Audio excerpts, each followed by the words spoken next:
안녕하십니까. 에스라의 나무 강단을 찾아오신 성도 여러분, 반갑습니다. 2026년 제1기 안식일학교 교과 해설 시간입니다. 오늘도 하늘과 땅을 하나로 이런 총제목 아래 골롯에서 이어서 연구하겠습니다. 오늘은 제10과인데요. 그리스도 안에서 완전함, 3월 7일 안식일에 해당되는 교과입니다. 기억절입니다. 그러므로 먹고 마시는 것과 절기나 초하루나 안식일을 이유로 누구든지 너희를 비판하지 못하게 하라. 이것들은 장래일의 그림자이나 몸은 그리스도의 것이니라. 골로새서 2장 16절 17절의 말씀입니다. 우리는 신앙생활을 하면서 종종 이런 생각을 할 수도 있는 것 같습니다. 뭔가 좀 부족한 것 같다. 예수님을 믿기는 하지만 그래도 구원받으려면, 그리고 천국에 나중에 가려면 무언가 좀 더 해야 되는 것 아닌가, 이렇게 느끼고 좀 불안해하기도 하고, 뭔가 좀 부족하다 느끼기도 하고, 그런 때가 있을 수 있는 것 같습니다. 바로 이런 질문이 골로새 교회를 흔들어 놓고 있었습니다. 근데 바울은 분명하게 선언합니다. 대답하기를 그리스도가 충만하시고 신성이 그분 안에 충만히 거하시고 너희도 그분 안에 거하면 너희도 충만하다. 더 이상 필요한 것이 없다. 부족한 것이 없다. 너희도 그 안에서 충만하여졌느니라. 이렇게 대답하는 것입니다. 이번 과에서는 왜 그리스도 외에는 더 이상 필요한 것이 없는지, 왜 그분이 어떤 부분적인 구원자가 아니고 완전하고 충만하고 충분한 구원자가 되시는지, 그런 것들을 계속 이어서 살펴보겠습니다. 또 그분 외에, 그리스도 외에 무언가 우리의 구원을 위해서 이렇게 추가하려는, 뭔가 좀 더해보려는 그런 시도가 왜 잘못된 것인지, 오히려 복음을 악화시키고 약화시키는 것인지 우리가 한번 살펴보겠습니다. 10과의 교과는 우리에게 이렇게 묻습니다. 너는 혹시 그리스도에다가 무엇을 더하려고 하지는 않느냐? 구원을 아직도 좀 불안해하거나 그리스도로 인한 그 구원의 약속을 뭔가 불완전하다고 의심하지는 않느냐, 이렇게 묻습니다. 또한 반대로 우리는 어떻게 해서 그리스도라는 그런 충만하신 분의 충만함 속에서 살아가는가, 또 살아갈 수 있는가, 이런 것들을 좀 살펴보면 좋겠습니다.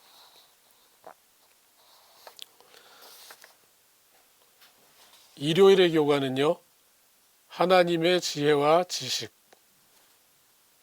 이런 제목이 되겠습니다. 내가 너희와 라오디게아에 있는 자들과 무릇 내 육신의 얼굴을 보지 못한 자들을 위하여 얼마나 힘쓰는지를 너희가 알기를 원하노니, 이는 그들로 마음의 위안을 받고 사랑 안에서 연합하여 확실한 이해의 모든 풍성함과 하나님의 비밀인 그리스도를 깨닫게 하려 함이니, 그 안에는 지혜와 지식의 모든 보화가 감추어져 있느니라. 내가 이것을 말함은 아무도 교묘한 말로 너희를 속이지 못하게 하려 함이니, 이는 내가 육신으로는 떠나 있으나 심령으로는 너희와 함께 있어 너희가 질서 있게 행함과 그리스도를 믿는 너희 믿음이 굳건한 것을 기쁘게 봄이라. 그러므로 너희가 그리스도 예수를 주로 받았으니 그 안에서 행하되 그 안에 뿌리를 박으며 세움을 받아 교훈을 받은 대로 믿음에 굳게 서서 감사함을 넘치게 하라. 먼저 우리 교과의 첫 번째 질문은 제목에 나와 있는 이 하나님의 지혜와 지식. 하나님의 지혜와 지식은 어디에 있는가? 우리가 그 하나님의 지혜와 지식을 어디에서 얻을 수 있는가 하는 것인데, 바울의 대답은 아주 단순합니다. 그리스도 안에 있다. 이렇게. 2장 3절에서 이 모든 지혜와 지식의 보화가 그리스도 안에 감추어져 있다고 합니다. 감추어져 있다고 해서 이것이 뭐 비밀스럽게 뭐 이렇게 꽁꽁 싸매져 있는다는 그런 뜻이 아니고, 그리스도를 떠나서는 그런 참된 지혜와 지식에 이를 수가 없다는 말이죠. 오직 그리스도를 통해서만 우리가 그것을 찾을 수 있고 그 안에 있을 수 있다고 하는 것입니다. 그래서 바울 사도께서는 우리에게 다시 말합니다. 우리에게 그리스도가 있으면, 그리스도만 계시면 삶의 목적과 하나님의 구원에 대한 더 확실한 이해와 더 풍성함과 충만함에 이르게 된다고 말하는 것입니다. 이 2장 2절에 말한 것처럼 말이죠. 모든 풍성함과 하나님의 비밀인 그리스도라고 이렇게 말씀하십니다. 그 안에 지혜와 지식의 모든 보화가 감추어져 있다고 하는 것입니다. 문제는 지혜가 부족한 것이 아닙니다. 충만하지 못한 것이 아닙니다. 그 지혜를 뭔가 다른 데서 찾아보려고 하는 시도가 있는 것이죠. 바울이 이 편지를 쓴 목적을 몇 가지 여기 또 이야기했는데요. 여기 보면 마음에 위안을 받고 연합하게 하기 위해서 이 편지를 썼다고 이야기합니다. 여기 위안하다라는 말은 여러분들 많이 들어보셨을 것입니다. 파라칼레오, 파라칼로라는 동사입니다.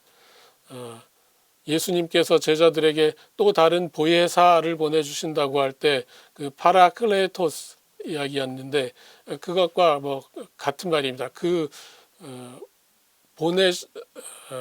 우리 곁에 있도록 보내심을 받은 분, 뭐 문자적으로는 그런 뜻이라고 할 수 있는데, 그래서 위안하다, 뭐 위로하다, 보혜사가 위로자, 우리에게 권면하시는 분, 우리를 옹호하시는 분, 우리의 변호사, 뭐 이런 여러 가지 뜻으로 우리가 이해할 수 있는데, 여기서는 이제 특별히 위안하다,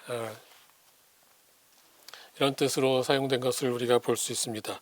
또 연합하다, 그리스도 안에서 우리가 하나의 이렇게 결속된 공동체가 되는 것을 우리에게 이야기해 주는 것이죠. 궁극적으로는 우리를 그 거짓 가르침에서 보호해 주기 위한 것이라고 사도 바울 선생님이 뭐 그 당시 직접적으로는 골로새 교회에게, 또 더 나아가서는 우리에게도 이 말씀이 주어진 목적이 그것이라고 했습니다. 우리를 위안하고 또 우리를 연합하게 하고 또 거짓 교훈에 우리가 넘어가지 않게 하기 위해서, 그리스도만 충분히 알고 있으면, 그리스도가 우리 안에 충만히 계시고 우리가 그리스도 안에 거하게 되면 뭔가 뭐 다른 것을 주겠다고 하는 것은 우리에게 더 이상 매력을 끌지 못할 것입니다. 우리에게 더 이상 관심을 끌게 되지 못할 것입니다. 그 다음에 또 여기 우리 교과의 그 헬라어 단어 하나를 설명해 주셨는데, 탁시스라, 질서라는 단어죠. 여기 질서 있게 행함과 이렇게 이야기했는데, 여기 질서라고 번역한 단어는 뭐 다른 데서는 반열, 뭐 반차, 뭐 멜기세덱의 반차 할 때 막 그 단어입니다. 그래서 뭐 어떤 계통, 무슨 계열, 뭐 이런 뜻으로도 쓰이지만 여기서는 말 그대로 그냥 질서, 뭐 혼란이 없는 상태, 차례가 잘 지켜지는 것, 뭐 이런 뜻이라고도 이런 뜻으로 우리가 보면 되겠습니다. 근데 여기 단순히 그냥 행정적으로 뭐 이렇게 질서가 잘 갖춰져 있다, 잘 지켜진다, 뭐 이런 뜻을 더해서 여기 하나님의 지혜가 잘 적용이 되고 잘 구현이 돼 있는 그런 상태, 그래서 이렇게 안정이 돼 있고 질서가 잘 갖춰지는 그런 상태, 그런 것을 사도 바울이 이제 질서 있게 행하는 것이라고 묘사를 하고 있습니다.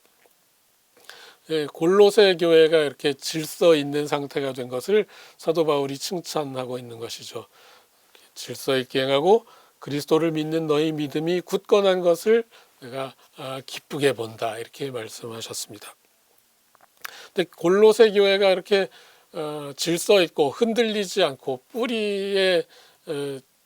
뿌리 깊게 잘 서 있는 이런 이유 중에 이유를 이야기한다면, 오늘 교과 내용에서 보게 될 성경 구절들에서 보게 된 어떤 뭐 특이한 체험, 남들은 알지 못하는 것, 그런 것이 아니고 다른 비결이 뭐 또 따로 있는 것이 아니고 올바른 가르침 위에 건전한 교훈 위에 잘 서 있기 때문이라고, 다른 무엇보다도 그리스도라는 기초 위에 잘 서 있기 때문이라고 그렇게 이야기하는 것입니다.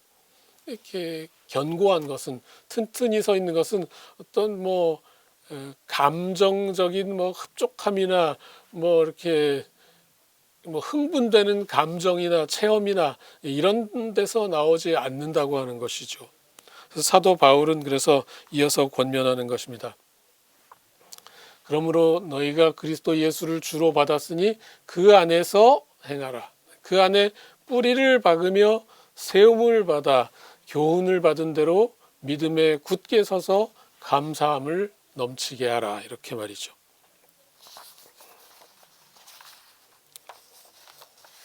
예, 너희가 그리스도 예수를 주로 받았으니 그 안에서 행하라. 이것이 골로새서 전체를 관통하는 핵심 문장이라고 할 수 있겠습니다. 뭐 너무나 거듭거듭 이야기해서 이번 기를 공부하면서 여러분들이 벌써 그것만은 이제 저 정도는 나도 확실하다 이렇게 느끼실 수도 있을 텐데요. 그리스도, 우리가 믿는 이 그리스도교, 기독교라고 하는 종교는 뭐 어떤 뭐 교리를 우리가 받아들이는 것이 아닙니다. 교리도 물론 건전한 교리 중요하지만 그것이 먼저가 아니죠. 예, 어떤 뭐 학문을 우리가 배우는 것이 아닙니다. 어떤 이론을 배우는 것이 아닙니다. 우리는 어떤 영어로 하면 person, 어떤 분, 인격성을 가진 한 분, 바로 예수 그리스도라는 분을 받아들이는 것입니다. 그리고 그분을 받아들인다고 하는 것은 그분의 가르치심을 받아들인다는 것이죠. 어떤 부분들만 선택적으로 받아들이는 것이 아니고 그분의 가르침 전체로서, 그렇게 하려면 우리가 또 다시 강조하는 것이지만 성경 말씀으로 돌아가고 성경 말씀을 굳게 잡아야 된다고 하는 것이죠. 예수님은 태초에 말씀이 계시니라 하셨던 로고스, 육신이 되신 말씀, 이 말씀이 육신이 되어 우리 가운데 거하시니, 바로 그런 말씀이신데 또 다른 말씀, 기록된 말씀이죠. 육신이 되신 말씀 그리스도와 기록된 말씀 성경. 우리가 예수님을 받아들인다면 예수님의 말씀인 우리에게 주어져 있는 선지자들을 통해서 기록으로 남겨주신 성경을 다른 무엇보다도 굳게 잡아야 하는 것입니다. 그리고 그 말씀의 권위를 받아들이고 그 말씀을 따라 순종하며 살 마음의 결심이 있어야 되는 것이죠. 우리 교과에서도 말씀하시기를 우리가 그 안에서 행하며 살아간다는 것은 모든 결정과 행동을 그분의 말씀과 성령께서 인도하시도록 내어드린다는 뜻이다. 이렇게 이야기하는 것입니다. 그리고 이제 2장 7절은 우리의 그런 삶을 나무나 하나 식물의 비유를 하고 있습니다. 뿌리를 박는다고 했어요. 세움을 받는다고 했습니다. 뿌리를 받고 세움을 받아 감사함을 넘치게 하라. 식물의 성장은 한자 말 그대로 근본, 뿌리 근자 아닙니까? 보이지 않지만 그 속에 뿌리에 있는 것입니다. 뿌리가 어디에 내려져 있는지에 따라서 우리의 신앙의 행위가 결정이 되고 우리가 성장하는 방향이 결정이 되는 것입니다. 교과에서도 말씀하시기를 여호와께서 심으신 나무로 남아 그분과 그분의 교훈을 굳게 붙잡고 그리스도 안에서 계속해서 완전을 유지하는 것이다. 이렇게 이야기했어요. 사람의 철학과 전통을 따르는 삶은 겉보기에는 그럴듯하지만 그것은 우리를 옳은 대로 인도하지 못하는 것입니다. 결국 생명력이 없는 것이죠. 뿌리를 내리지 못한 것은 그냥 우리 만들어 놓은 꽃처럼 또 플라스틱으로 만든 그런 나무처럼 그런 것입니다. 인공식물처럼 건전하게 생명력을 가지고 자라지 못하고 다시 마귀의 속박과 죄의 종로를 타는 대로 돌아갈 수밖에 없게 만드는 것입니다.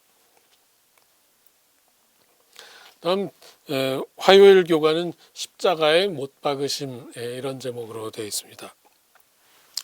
또 그 안에서 너희가 손으로 하지 아니한 할례를 받았으니 곧 육의 몸을 벗는 것이요 그리스도의 할례니라. 너희가 침례로 그리스도와 함께 장사되고 또 죽은 자들 가운데서 그를 일으키신 하나님의 역사를 믿음으로 말미암아 그 안에서 함께 일으키심을 받았느니라. 또 범죄와 육체의 무할례로 죽었던 너희를 하나님이 그와 함께 살리시고 우리의 모든 죄를 사하시고 우리를 거스르고 불리하게 하는 법조문으로 쓴 증서를 지우시고 제하여 버리사 십자가에 못 박으시고 통치자들과 권세들을 무력화하여 드러내어 구경거리로 삼으시고 십자가로 그들을 이기셨느니라. 골로새서 2장 11절로 15절에 있는 말씀으로 공부하게 되겠습니다. 여기 바울이 골로새서 2장 11절부터 15절에서 다루는 이 핵심적인 쟁점은 비교적 단순합니다. 이방인 신자들이 우상 숭배하던 그 이교 숭배자들이 하나님을 믿는, 그리스도를 믿는 이 기독교 신앙으로 들어올 때 참된 하나님의 백성이 되기 위해서 갖춰야 될 조건이 무엇인가? 근데 어떤 사람들이 여기 이야기하는 것처럼 유대교의 그런 의식법을, 예식법을 이제 추가적으로 꼭 지켜야만 하는가 하는 것입니다. 구체적으로 말하면 여기 할례, 또 정결 규례, 또 의식적인, 예식적인 여러 가지 율법 체계, 절기, 제사, 이런 여러 가지들 이야기하는 것이죠. 이것들이 구원과 관계가 있는가? 구원받은 공동체에 소속되는데, 하나님의 백성이 되는데 무슨 입교의 조건이 되는가 하는 문제입니다. 여기 우리는 이미 손으로 하지 아니한 할례를 받았다고 바울은 이야기합니다. 손으로 하는 할례, 육체적인 할례, 우리 몸에 받는 할례와 대비되는 표현이죠. 마음의 할례, 내적인 할례, 내적인 변화, 성령님에 의해서 새롭게 우리 가운데 일어나는 새 창조, 재창조의 역사, 이것이 손으로 하지 아니한 할례입니다. 육의 몸을 벗는 것이요 그리스도의 할례니라. 그리고 이어서 이것을 바울은 침례로 연결시키셨습니다. 이제 구약의 하나님의 백성이, 이스라엘 백성이 할례로 그들의 몸에 이렇게 표시를 해서 하나님의 백성이 되는 것을 나타냈다면 그리스도의 백성들은 이제 침례로 그것을 나타낸다고 했습니다. 근데 침례도 역시 어떤 그 물에 들어갔다 나오는 그 예식, 의식 자체가 중요한 것이 아니고, 그것이 단순한 의식에 그치는 것이 아니고 그것이 그리스도의 죽음과 연합하는 것이라고 했습니다. 로마서 6장에도 말씀하셨지만 그리스도의 죽으심과 연합하여 우리가 침례를 받는 것이고, 또 물에서 나올 때는 하나님께서 그리스도를 죽음에서 부활시키신 것처럼 그 다시 살리신 그 능력으로 우리도 살리신다고 한 것입니다. 하나님께서 우리를 그분의 백성으로 삼으시는 그 재창조의 능력이 우리의 침례의 의미에 들어있는 것입니다. 그래서 구약시대의 그 예식에 의해서, 예식법에 의해서 지시되고 또 성취된다고 믿었던 것이 이제 그리스도 안에서는 실제로 우리의 마음에 어떤 육체적인 표시나 예식을 통해서 표면적으로 보여지는 것이 아니고 내적으로 우리 마음에 성취되는 것입니다. 우리의 삶에 구현되는 것입니다. 여기서 이제 종종 오해를 자주 받는 부분이 여기 14절에 나오는 이야기입니다. 우리를 거스르고 불리하게 하는 법조문으로 쓴, 옛날 개역 한글판에는 의문에 쓴, 우리를 거스리고 우리를 대적하는 의문에 쓴 증서를 지우시고 제하여 버리사 십자가에 못 박으셨다 하는 이 말씀에 대해서, 이 십자가에 못 박은 이 의문에 쓴 증서, 이것을 이제 십계명도 그것이다 이렇게 생각하는 것입니다. 그래서 예수님이 십자가에 못 박히심으로써 십계명 모든 율법은 다 십자가에 못 박으셨고 더 이상 그것을 지킬 필요가 없다. 율법은 다 폐지되었다. 십계명도 그렇다. 또 우리 재림교인들에게 또 특별히 더 구체적으로는 안식일도 그래서 지킬 필요가 없다. 이렇게 오해하거나 또 그렇게 주장하는 분들이 있는 것입니다.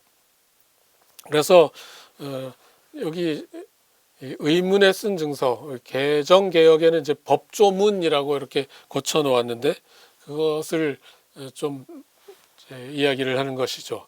근데 과연 이게 그런 뜻인가? 그렇지 않다고 하는 것이죠. 여기 법조문 혹은 의문에 쓴 증서라고 한 것은 도덕법 혹은 십계명을 가리키는 말이 아니고 의식법. 여기 의문이라고 하는 말이 저 의자가 뭐 이렇게 의심스럽다 하는 그 의문스럽다 그 의문이 아니고 의문 그 의식 뭐 국민 의례 아니면 뭐 예의 할 때 쓰는 그 의자입니다. 그리고 이제 그 의식할 때 쓰는 의자에다가 이제 뭐 글 문자 써서 의문이라고 하는 것인데 거기에 이제 도덕법 십계명이 포함되지 않는 것입니다. 이 본문에서는 여기서는 이제 법조문이라 그랬지 않습니까? 십자가에 못 박힌 것은 이제 이 성경절을 설명할 때 우리 교과에도 크게 두 가지 설명한다고 그렇게 나와 있죠. 첫 번째는 우리를 이렇게 정죄하는 문자적인 조항들, 그런 조목들, 그런 것이 뭐 죄목이라고 할까요? 죄목, 죄의 기록, 뭐 채무 문서 같이 우리를 이렇게 우리에게 그 뭐 우리가 죄의 빚을 졌으니까 너희는 이제 뭐 형벌로 죽음으로 갚아야 한다고 우리를 정죄하는 손가락질하는 그런 것들을 말하는 것이다. 여기 법조문, 의문에 쓴 증서는 그런 뜻이다라고 설명을 하기도 하고 뭐 그것도 일리 있는 설명입니다. 그다음에 또 우리 교과에서 이제 좀 더 결론적으로 이야기하는 것은 여기 골로새서에서 말하는 이 의문에 쓴 증서 혹은 법조문으로 쓴 증서라고 하는 것은 의식법, 예식법을 이야기하는 것이다. 그것은 십자가의 예수님의 희생으로 이제 더 이상 유효하지 않게 되었고 폐지된 것이다. 이렇게 결론적으로 설명을 해주셨습니다. 그래서 우리 교과서에는 이 법조문 혹은 의문이라고 번역된 단어가 헬라어의 도그마라는 단어인데 그 도그마라는 단어가 쓰인 똑같은 단어가 쓰인 에베소서 2장 14절 15절 또 함께 소개하면서 설명을 하고 있습니다. 여기도 이제 원수된 것 곧 중간에 막힌 담을 자기 육체로 허시고 법조문으로 된 옛날 개혁 성경에는 의문에 속한 계명의 율법을 폐하셨으니 이는 이 둘로 자기 안에서 한 세 사람을 지어 화평하게 하시고 그래서 그는 예수님이죠. 그리스도께서는 이방인과 유대인 사이에 막혔던 담을 그분의 육체로 십자가에 달리심으로써 다 헐어내셨다. 그래서 둘을 자기 안에서 한 세 사람으로 지으셨다 이렇게 말씀하시는데 유대인과 이방인 사이에 이렇게 장벽이 되었던 것 이건 바로 그 유대인들의 의식법 예식법인 것입니다. 그래서 이 도그마라고 쓰인 도그마라고 한 헬라어를 번역해 놓은 우리말 성경 옛날 개혁 성경에서 의문이라고 번역했던 그 두 경우는 다 예식법을 가리키는 것이라고 의식법을 가리키는 것이라고 우리가 이해를 하면은 아주 명쾌하게 잘 설명이 될 것입니다.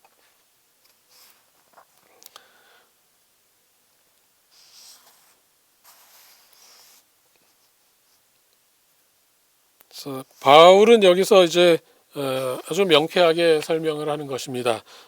구원의 조건으로 의식법을 이렇게 추가하는 것은 이건 분명하게 잘못된 것이고 십자가로서 예수님의 구원이 아주 충만하고 충분하고 완전하다는 것을 부정하는 것이라고 그렇게 이야기하는 것입니다. 내적 할례는 이미 이루어졌고 손으로 하지 아니한 할례 이미 우리에게 이루어졌고 우리의 죄가 다 사하여졌고 우리의 구원은 그것으로 충분하다고 하는 것입니다. 의식적인 예식적인 장벽은 그것으로 이미 허물어졌습니다. 다 제거되었고 그러니까 더 이상 추가적인 조건은 들고 나올 필요가 없다. 들고 나오지 말아라. 이렇게 하는 것입니다. 그래서 십자가에 못 박힌 것은 여기서 십계명 도덕법을 가리키는 것이 아니고 그리스도 안에서 이미 성취된 예식적인 규례들 이것 이야기하는 것입니다. 근데 제가 여기서 한 가지만 덧붙여서 말씀드리고 싶은 것은 이제 이것입니다. 특별히 우리 한국 재림교인들에게 좀 익숙한 용어랄까 표현이 있는데 그 의문의 율법이라는 말입니다. 의문이라는 말은 성경에 나오지만 의문의 율법이라는 그 표현 자체는 사실 성경에 나오지 않습니다. 우리 재림교인들이 특별히 한국의 재림교인들이 의문의 율법이라고 말할 때 그 뜻은 아마 전에 그 영어로 된 서적들을 번역하면서 ceremonial law 예식법 혹은 의식법이라고 할 수 있는 말을 이제 그렇게 의문의 율법이라고 번역을 하신 것 같아요. 많이 그렇게 쓴 것 같습니다. 그래서 이런 표현을 자주 써요. 의문의 율법은 예수님의 십자가로 폐지되었고 도덕법 십계명은 폐지된 것이 아니다. 그러니까 십계명에 상대되는 표현으로 의문의 율법이라는 말을 좀 자주 써온 것을 우리가 좀 볼 수가 있습니다. 그래서 이 의문이라는 그 한자어 자체가 아까 그 의식, 예식할 때 쓰는 의례할 때 쓰는 그 의자이기 때문에 그 단어 자체는 뭐 ceremonial law라는 말을 번역한 말로서 뭐 틀린 말은 아닙니다. 근데 이제 문제가 무엇인가 하면은 그 개역 한글판 성경에서 의문이라는 말을 방금 우리가 보았던 골로새서 2장과 에베소서 2장 말고도 몇 번 더 사용했는데 그 용례가 다 그렇지는 않다고 하는 것입니다. 이제 도그마라는 말을 번역한 것은 지금 이 두 가지 경우인데 그 외에도 헬라어로 그람마라는 단어가 있는데 그람마는 뭐 말 그대로 하면 뭐 글자라는 뜻이 일차적인 말인데 그 단어를 번역하면서도 의문이라는 말을 몇 번 사용했습니다. 로마서에서도 쓰고 고린도서에서도 쓰고 그래서 우리말 그 개역 한글판 성경의 번역자들이 그 말을 쓸 때 그것이 그 단어를 쓴 용례가 다 그 예식법, 의식법만 가리키는 경우가 아닌 것을 그렇게만 이해하면 안 되는 경우가 좀 있어서 좀 우리를 혼란스럽게 좀 혼돈하게 만드는 경우가 있어서 제가 그것을 좀 말씀드리고 싶습니다. 예컨대 뭐 그걸 제가 일일이 다 보여드릴 시간은 없습니다만은 뭐 의문은 죽이는 것이요 영은 살리는 것이다 할 때 그게 이제 그람마는 죽이는 것이고 푸뉴마는 살리는 것이다. 뭐 이 헬라어로 말하면 그런 뜻인데 정신은 살리는 것이지만 그렇죠. 문자 조항은 죽이는 것이지만 문자는 다른 번역으로 하면 문자는 죽이는 것이지만 뭐 정신은 생명을 주는 것이다. 생명은 거기 있다. 뭐 이런 식으로 이해해야 되는 것이죠. 그래서 그때는 우리가 그걸 다 예식법이라고만 이야기할 수는 없는 것입니다. 그렇게 문자 조항을 성령 혹은 정신보다 더 이렇게 우위에 놓고 이야기하고 그것만 강조한다고 할 때 그것이 잘못되었다고 지적할 때는 그게 꼭 예식법뿐만이 아니고 십계명도 거기에 해당된다고 할 수 있겠죠. 그래서 우리가 무조건 의문의 율법은 십계명과 반대되는 개념이다. 이렇게 이야기하는 것은 좀 혼란스러울 수가 있습니다. 그래서 제가 개인적으로 좀 제안드리고 싶은 것은 이제 개정 개혁은 번역을 잘 고쳐놨어요. 그래서 의문이라는 말을 하나도 쓰지 않고 뭐 법조문 혹은 뭐 율법조문 뭐 율법 조항 뭐 이런 식으로 다 고쳐놨는데 좀 명확하게 잘 고쳤다고 생각합니다. 그래서 우리 재림교인들도 십계명에 반대되는 말로 의문의 율법 이런 표현을 쓰면 좀 아무래도 혼란스러울 경우가 있으니까 그냥 영어를 직역해서 뭐 예식법 아니면 의식법 이렇게 사용했으면 좀 좋지 않을까 이렇게 생각을 합니다. 예.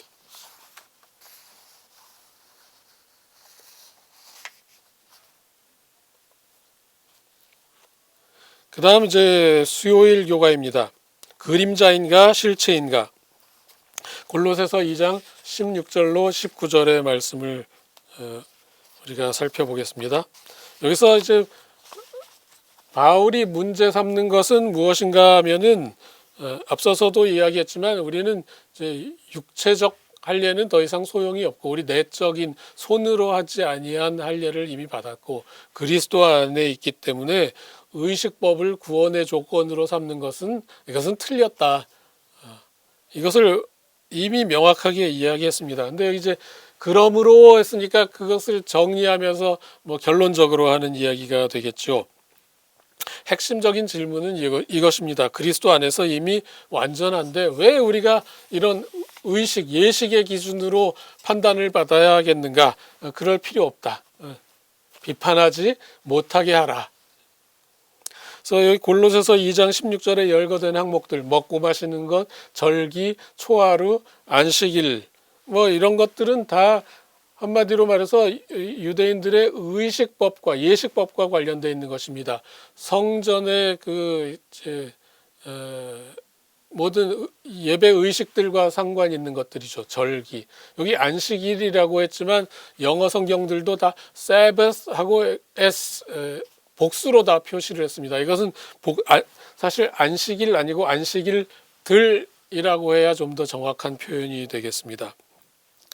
그래서 이 성경절을 보면 금세 연상되는 성경에 익숙한 사람이라면 특별히 구약에 익숙한 유대인들이라면 신약의 저자들 다 그렇겠죠. 금세 떠오르는 것이 이건 호세아서 2장 11절하고 연관이 있구나 하고 생각을 하게 되는 것인데 거기에서도 보면 내가 그의 모든 희락과 절기와 월삭과 안식일 거기도 복수예요. 안식일들과 모든 명절을 폐하겠고 이렇게 되어 있는 것과 뭐 거의 같은 문자적인 표현들입니다. 순서도 같고 말이죠. 그래서 이게 또 레위기 23장에 나오는 그 절기에 대한 설명들과 같은데 우리 교과에 나와 있는 그 23장에 거기 11절 요제절에 대한 이야기입니다. 첫 단을 흔드는 것이고 24절은 7월 1일 그 나팔절에 대한 이야기이고 또 32절은 속죄일에 대한 이야기인데 이건 거기 이는 너희가 쉴 안식일이라 그랬어요. 이거 절기를 이야기하면서 절기의 안식일들도 다 안식일이라고 이야기한 그런 문맥입니다. 그래서 이것도 마찬가지로 골로새서에서 여기 먹고 마시는 것, 절기, 초하루, 안식일들을 이유로 너희를 비판하지 못하게 하라 할 때는 이것은 제7일 안식일, 우리가 매주마다 지키는 안식일이 아니고 십계명의 안식일이 아니고 절기의 안식일들이라는 것을 우리가 이해하면 좋겠습니다. 바울 자신이 해석한 것도 여기 17절을 보면 아주 명확하게 우리가 금세 이해할 수 있습니다. 이것들은 장래일의 그림자이나 몸은 그리스도의 것이라. 이것들의 특징은 무엇인가 하면 그림자라고 하는 것입니다. 근데 제7일 안식일은 여러분 잘 아시다시피 그림자가 아니죠. 이런 절기와 함께 우리에게 들어온 것이 아닙니다. 성전이 세워지기 이전에 하나님께서 천지 만물을 창조하실 때 일곱째 날 제정하신 바로 그 날입니다. 창조 때 제정되었고 성전보다도 먼저 있었고 십계명이 주어진 시내산보다도 먼저 에덴 동산에서 하나님께 주신 것입니다. 그러므로 이것은 이런 절기나 초하루나 먹고 마시는 것이나 이런 것과 함께 우리에게 이해되지 않는 것입니다. 이 문제의 핵심은 무엇인가 하면 그리스도에게서 벗어난 것입니다. 꾸며낸 겸손, 천사숭배, 그 본 것에 의지하여 그 육신의 생각을 따라 헛되이 과장하고 어떤 뭐 자기 어떤 특이한 뭐 영적인 체험이랄까요? 이런 것들을 이야기하는 것입니다. 어떤 신비로운 경험, 그다음에 이런 것들이 다 머리는 예수님이시죠. 온몸이 머리로 말미암아 마디와 힘줄로 공급함을 받는 예수님을 붙들지 못하게 하는 결과를 낳는 것들이라고 하는 것입니다. 의식이 아무리 경건해 보여도 겸손해 보이고 거룩해 보여도 또 체험이 아무리 신비로워 보여도 이런 것들이 다 그리스도를 대신할 수 없는 것입니다. 그런 것을 먼저 내세우게 되면은 우리가 참된 신앙에서 이탈하게 되는 것입니다. 우리의 신앙생활하면서 혹시 내 어떤 뭐 외적인 모습을 내 신앙의 기준으로 삼지는 않는가? 또 남들은 이런 거 모를 텐데, 남들은 이런 체험 못했을 텐데, 이런 뭐 특이한 경험으로 혹시 다른 사람을 내가 판단하고 있지는 않을까? 저 사람 저런 거 알까? 해봤을까? 뭐 이렇게 판단하지 말라고 하는 것입니다. 그리스도와의 실제적인 연결을 좀 헐겁게 만드는, 느슨하게 만드는 것을 내게 있지는 않는지 우리 자신을 좀 돌아보아야 할 때가 있는 것입니다. 다음 목요일은 사람의 계명이라는 제목의 교과입니다. 시간이 많이 가서 좀 간단하게 요약을 해야 되겠습니다. 바울의 경고는 의식 자체가 아니고 그 근거에 대해서 이야기하는 것입니다. 규칙이나 뭐 절제나 그것 자체가 아니고 여기 만지지도 말고 뭐 붙잡지도 말고 맛보지도 말고 만지지도 말라 이런 거 보면은 어떤 뭐 금욕주의적인 경향을 가진 가르침을 이렇게 또 주장하는 사람들이 있었던 것 같아요. 어떤 사람의 규칙에 매인 그런 신앙에 의존하지 말라고 하는 것입니다. 십자가 이후에도 그런 것들 붙들고 있다면 어떤 표면적인 것, 외적인 의식적인 것 붙들고 있다면 그것은 세상의 방식을 따르는 것이라고 하는 것입니다. 그런 의식들은 구약 시대에 우리의 이스라엘 민족에게 하나님께서 어떤 그것도 다 의미가 있고 효과가 있어서 어떤 목적을 위해 주신 것이긴 했지만 그리스도 안에서 다 성취된 것입니다. 그림자입니다. 실체가 왔을 때 우리가 더 이상 그림자를 붙잡고 있는 것은 어리석은 일 아니겠습니까? 십자가 이후에는 더 이상 요구되지 않는 것들입니다. 그래서 이런 모든 것들이 다 이제 사람의 명령과 가르침 이런 것인데 그런 것들로 인해서 자기 우월감에 빠지는 것 이런 것이 문제죠. 그리고 다른 사람을 그것으로 판단하는 것이 가장 큰 문제인 것입니다. 나를 좀 더 경건하게 보이게 만드는 것, 나를 다른 사람보다 좀 나아 보이게 만든다고 생각하는 것, 그것 때문에 은근히 다른 사람, 저 사람은 이거 안 할 텐데, 저 사람은 이거 모를 텐데, 나는 이거 하는데, 이렇게 뭔가 좀 나를 우쭐하게 만들고 우월감에 빠지게 만드는 것, 내 이런 공로를 예수님이 좀 더, 하나님이 좀 더 잘 봐주시겠지, 가산점을 주시겠지, 이렇게 생각한다면 그것이 가장 큰 문제입니다. 이것은 조금도 유익이 없는 것이라고 사도 바울은 힘주어서 우리에게 말하는 것입니다. 그래서 사도 바울 선생님의 결론은 구원의 기초는 우리가 하는 것이 아니고 그리스도께서 이미 이루어 놓으신 것이다. 그리스도께서 우리를 대신하여 다 이루어 놓으신 것, 그것이 우리의 구원의 유일하고도 완전하고도 충만한 그런 토대이다.